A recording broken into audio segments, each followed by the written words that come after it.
Hey, good morning, guys. It is April 15th, tax day, and also 5 cent cone day at Core Brothers if you're in Charlottesville, which we are not, so not taking advantage of 5 cent cone day. But Chambers today talks he's in, by the way, if you guys don't know this about me, I love the Old Testament. I love the Old Testament because it deals with character. Because I'm an English major, developing characters in the way that the Old Testament does, these long form stories, allows you to see the character of a person.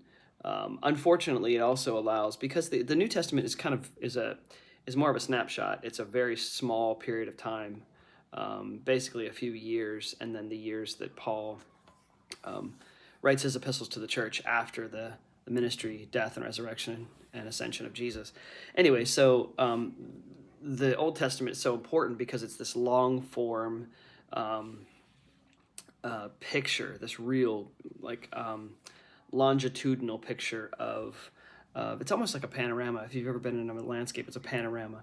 While the New Testament is kind of a snapshot, the the Old Testament is a panorama, and so he takes it from 2 Chronicles 5, which is 15, sorry, which is the story of the King Asa. Asa is called by Azariah to kind of humble the people, and the people take an oath to seek God with all their hearts and souls. It says, and when they do, they not only do that, but they say they commit to not only committing to seeking God with their whole hearts and souls.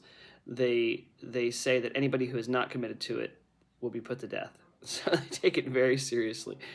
He even deposes his own grandmother, and so then Asa goes he goes whole hog in removing all the things, offering sacrifice, restoring the altars.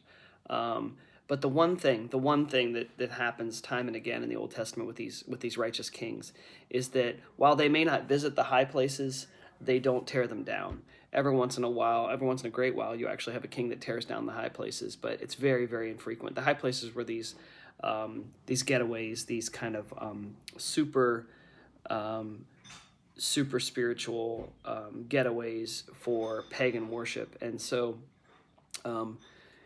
Even though it says Asa was righteous in God's eyes, so he didn't visit the high places, he didn't tear them down. The reason why that's so important is because, and I think this is important in our own life, he didn't tear down the high places, so it allowed the next king or the next generation to visit them. And I think that's what Chambers is getting at here. I'm going to touch on a few things that he says, but basically tearing down our own high places, removing the places that we go to for pagan satisfaction, to satisfy our flesh, removing those so in the future we don't even have the opportunity to go there. And that's what Asa fails to do here, even though he's seen righteous in God's eyes.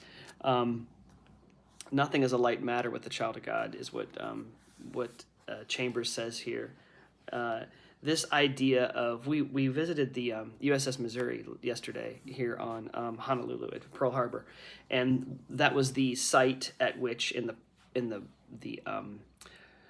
harbor of Tokyo, the Allied forces met with the Japanese forces and signed a complete and unconditional surrender. An unconditional surrender is what Chambers is getting at here. This idea of weeding out every nook and cranny and saying, Lord, you have providence here, you have providence here, you have providence here. And what Asa in effect did was he withheld the high places for God's providence. He didn't tear them down. He left them as pagan remnants, if you will, for the people to return to later. And even maybe even during his generation, people that wanted to sneak away and satisfy their pagan worship would do that in the high places, and everyone thought that they were all committed to the same kind of covenant before God, but some people were sneaking away to the high places. But if he'd torn them down, he would have removed that temptation. Anyway, Chambers challenges us and challenges us to find those things over which we've not obeyed. Whenever there's doubt about something, he says, quit immediately, no matter what it is. Nothing is a mere detail. That complete and unconditional surrender.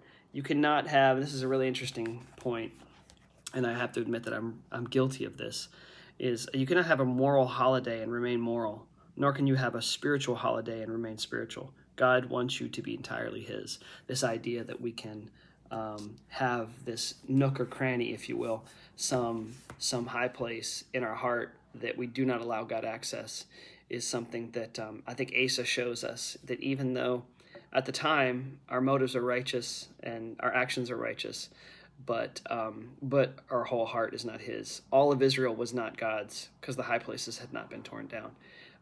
If you think about Israel as our dominion, the dominion of God in our heart, there should be no place that He does not have, that He cannot tread, and does not have dominion. So, anyway, take it for what it's worth. You guys have an awesome day.